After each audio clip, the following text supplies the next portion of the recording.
Bill के लिए हम लोग पहले से विरोध में हैं और जब सदन के अंदर ये पहली बार बिल लेकर के आया गया था तो मैंने और हमारी पार्टी ने और हमारे नेता माननीय अखिलेश यादव जी ने हमने पुरजोर तरह से इसका विरोध किया था। और मैं पहले भी बता चुका हूं, विरोध करने का कारण हमारा ये नहीं है कि सिर्फ कि बिल को बीजेपी एनडीए सरकार लेकर के आ रही है, क्योंकि बिल के अंदर असल में काफी सारी चीजें जो हैं हमारे लोगों का हक छीनने का जो काम हो रहा है।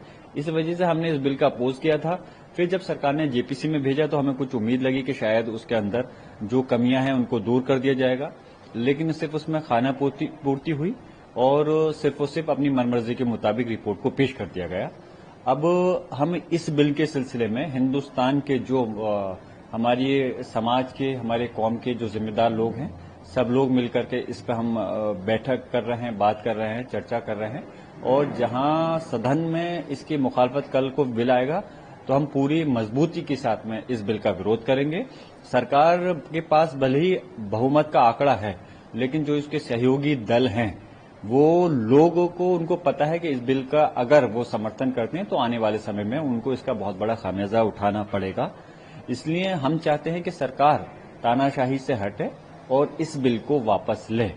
और अगर वापस लेती अच्छी बात है, और अगर जबरदस्ती पूरा प्रयास करेगी उसको पास कराने के लिए, हम पूरी मजबूती के साथ में हमारी पार्टी, हमारे नेता माननीय अखिलेश यादव जी के नेतृत्व में इसका विरोध करेंगे और सब विपक्ष मिलकर के इसका विरोध करेगा। फिर भी अगर ये पास कराते हैं तो सदन से लेकर सड़क तक हम इसकी लड़ाई को लड़ेंगे। जरूरत पड़ती है तो फिर हम न्यायालय का दरवाजा भी खटखटाएंगे। उन्हें कहने, वो सिर्फ सरकार की बोली बोल रहे हैं, उनको खुद ये पता नहीं होगा कि इस बिल के अंदर क्या है। ये लोग वो लोग हैं कि जिन्हें सिर्फ और सिर्फ आंख बंद कर करके सरकार की गुलामी करनी है। और भले ये बीजेपी के सांसद हैं, मैं ऐसे सांसदों के उस पर खास कोई टिप्पणी भी नहीं करना चाहता। अगर सही बात करना चाहते हो, अगर आप में वाकई में नॉलेज है इस बिल के बारे में, आमने सामने बैठकर डिबेट करो अगर आपको जानकारी है तो, और हमें बताओ कि हमारी समाज के हक में क्यों बेहतर है, इसके अंदर क्यों गुमराह कर रहे हो आप और कब तक गुमराह करोगे। ये देश सिर्फ हवाई बातों से नहीं चलेगा, ये देश चलेगा संविधान से चलेगा। और बिल ऐसा लेकर के आने चाहिए जिससे कि समाज का भला होना चाहिए और देश की तरक्की होनी चाहिए। सिर्फ अगर कोई गलतफहमी ये पाल ली जाए कि एक कम्युनिटी को टारगेट कर करके आप इस देश का भला कर सकते हो, तो ये देश के साथ में आपकी वफादारी नहीं हो सकती। देश कोई भी इस दुनिया के अंदर है, कोई मुल्क है, कोई देश है, जब सारी कम्युनिटी को लेकर के आप चलोगे तो तभी देश तरक्की कर सकता है। मिसाल के तौर पे अगर किसी एक बॉडी का कोई एक पार्ट पैरालाइसिस हो जाए तो वो हेल्थी बॉडी नहीं कहला सकती। इसलिए इस हिंदुस्तान के अंदर 40 करोड़ से ज्यादा मुसलमान हैं। इतने बड़े तबके को अगर आप टारगेट कर करके नुकसान पहुंचा करके देश के विकास की बात करते हो तो ये आपकी जो है इस देश के लिए ईमानदारी से तरक्की की बात नहीं है। फायदा है जरा बताएं। मैं वही तो कह रहा हूं, हवा में गांठें क्यों बांध रहे हैं, गुमराह क्यों कर रहे हैं, जरा बताएं क्या फायदा है उसके अंदर, फायदा बताएं।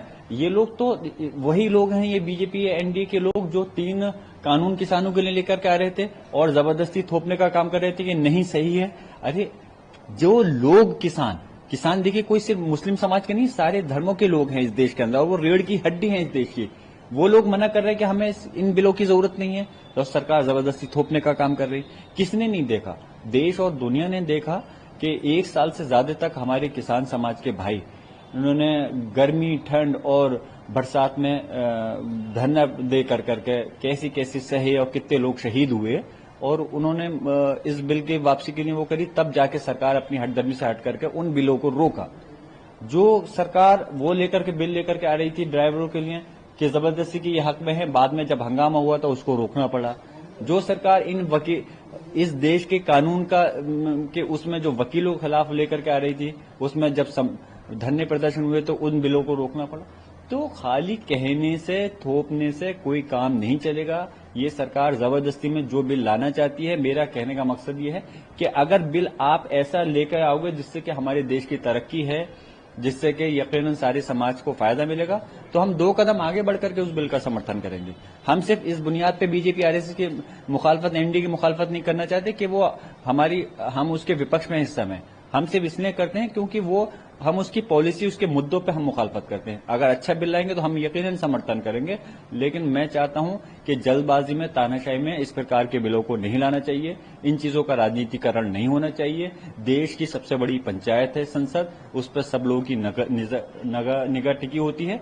तो बिल ऐसे लेके आए जिससे कि सारे समाज की और तरक्की हो, और जब सारी समाज की तरक्की होगी तो देश भी तभी विकास करेगा। अब देखिए, वो मुद्दा मेरा कहता हूं कि गुजर गया। नमाज हमारी हो गई सुकून से, उस पर मैं कोई खास टिप्पणी नहीं करना चाहता, लेकिन मैं ऑलरेडी पहले ही कह चुका हूं इस चीज के लिए कि ये दोहरे मापदंड प्रदेश और देश में नहीं होने चाहिए। कानून व्यवस्था का, संविधान का राज होना चाहिए कि जब हमारा मुस्लिम जो मजहब है, जो हमारा धर्म है, मैं पहले कई बार इसलिए बताता हूं कि जिससे कि हिंदू समाज के लोगों को भी ये पता चल सके कि मुस्लिम समाज का धर्म किसी धर्म की मुखालफत नहीं करता। हमारा धर्म ये कहता है कि आप अपने धर्म के बारे में बताओ, लेकिन किसी दूसरे धर्म के बारे में बुरा नहीं कहो। लेकिन सरकार, जहां लोग विरोध नहीं कर रहे, वहां पुलिस अधिकारी और सरकार का विरोध करने का क्या मतलब बनता है? जब लोग आपत्ति नहीं कर रहे सड़क पर नमाज पढ़ने को, तो सरकार को क्या है? और जहां तक नमाज सड़क पर पढ़ने की बात है, मुसलमानों को कोई खुशी थोड़ी मिल रही है सड़क पर नमाज पढ़ कर। मुसलमान किसी को परेशान करने के लिए सड़क पर थोड़ी नमाज पढ़ना चाहता है। ईद की और जुमे की नमाज में जमात से ही नमाज पढ़ सकते हैं, घर पे नमाज नहीं होती है। इसलिए इस वजह से वहां पढ़ते हैं। या तो सरकार कोई वैकल्पिक व्यवस्था करे जिससे कि नमाज हम पढ़ सके। सड़क पे हमें कोई खुशी नहीं हासिल हो रही, लेकिन दोहरे मापदंड के एक तरफ आप सड़क बंद कर करके कार्यक्रम कराओ और दूसरी तरफ क्या बोलते हैं, सिर्फ 10 मिनट की नमाज से आपत्ति।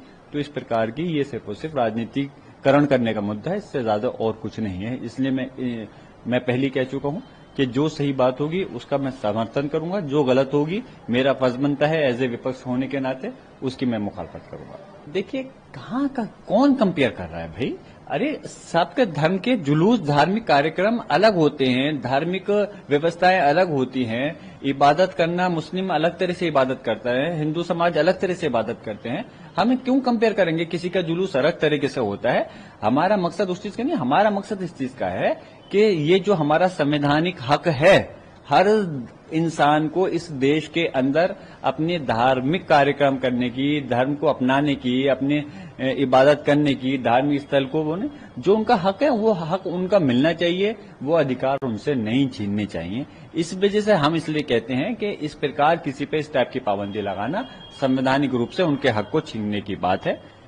और आपस में इस प्रकार की खाई क्यों पैदा करना चाहते हो?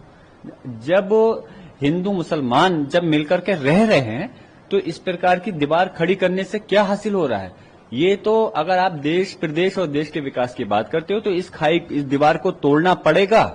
और दीवार तोड़ने की, अगर आप दीवार को और मजबूत करके बनाना चाह रहे हो तो यकीनन ये सही आने वाले वक्त के लिए अच्छा मैसेज नहीं है।